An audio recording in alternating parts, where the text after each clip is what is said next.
Shalom, shalom. Je vous salue dans le beau et précieux nom de Jésus-Christ de Nazareth. Je suis votre serviteur, le docteur Yvon Bouba.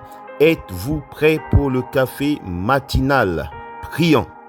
Seigneur, je prie en ce mardi 18 février 2025 que tu ouvres les portes de cette journée avec tes grâces, tes faveurs multiplicatrices.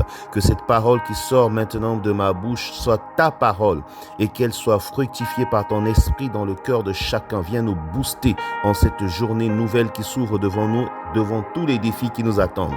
C'est pourquoi j'ordonne à nos oreilles d'écouter et de comprendre cette parole. J'ordonne à nos cœurs de croire et d'obéir à cette parole. J'ordonne à tout notre être entier de vivre et d'expérimenter cette parole. Au nom de Jésus-Christ de Nazareth, nous t'avons ainsi prié, Père. Amen. Bien-aimés, nous sommes toujours dans l'année de la multiplication et aujourd'hui, nous allons continuer toujours dans la série de la prière. Après la prière, il faut attendre un temps de silence pendant le silence parce que Dieu parle. Vous entrez dans les lieux très saints, Dieu vous parle, Dieu vous révèle ce qu'il veut faire, ce qu'il veut accomplir. Mais Dieu parle d'une manière ou d'une autre. Il parle par des songes, il parle par des visions, il parle par les personnes qu'il va mettre sur votre route, par la Bible que vous ouvrez pour lire. Et plusieurs paroles, plusieurs pensées peuvent vous traverser et que vous allez écouter tout au long de la journée.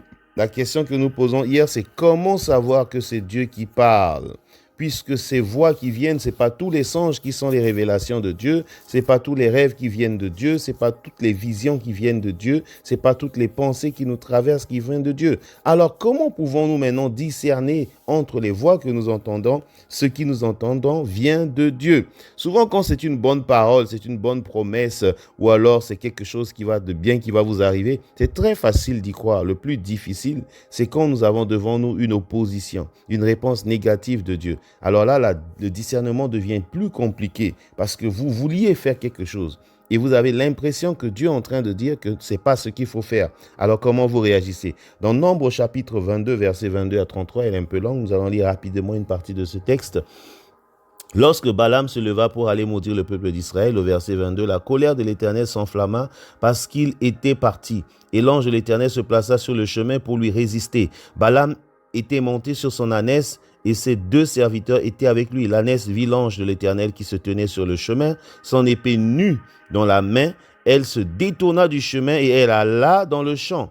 Balaam frappa l'ânesse pour la ramener dans le chemin. L'ange de l'Éternel se plaça sur un sentier entre les vignes et il y avait un mur de chaque côté. L'ânesse vit l'ange de l'Éternel, elle se serra contre le mur et ceci arriva 3 fois. Au verset 28, l'Éternel ouvra la bouche de l'ânesse et elle dit à Balaam, « Que t'ai-je fait pour que tu m'aies frappé déjà 3 fois ?» Balaam répondit à l'ânesse, « C'est parce que tu t'es moqué de moi. Si j'avais une épée dans la main, je te tuerais à l'instant. » L'ânesse dit à Balaam, « Ne suis-je pas ton ânesse que tu as tout le temps monté jusqu'à ce jour? Ai-je l'habitude de faire ainsi ?» Il répondit, « Non. » L'Éternel ouvrit les yeux de Balaam et Balaam vit l'ange de l'Éternel qui se tenait sur le chemin, son épée nue dans la main, et il s'inclina et se prosterna sur son visage. L'ange de l'Éternel lui dit, « Pourquoi as-tu frappé ton ânesse déjà 3 fois? Voici, je suis sorti pour te résister, car c'est un chemin de perdition qui est devant toi. L'ânesse m'a vu et elle s'est détournée. » Amen. Vous avez ici un exemple typique où Dieu te parle, où les circonstances devant vous vous bloquent et te dit que n'avance pas. Mais parce que tu tiens à la chose, parce que ton cœur est déjà emballé, tu ne peux plus t'arrêter. Et Dieu a fait ceci plusieurs fois dans la Bible. Dans Acte 16, verset 6, Paul dit qu'il a essayé de prier, mais il a été empêché par le Saint-Esprit d'aller annoncer la parole dans l'Asie.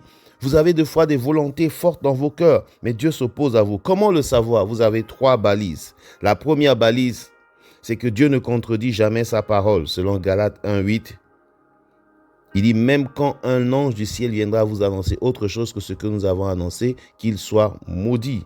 La deuxième balise, c'est la conviction. Romains 14, 23 dit, tout ce qui n'est pas fruit de conviction est péché.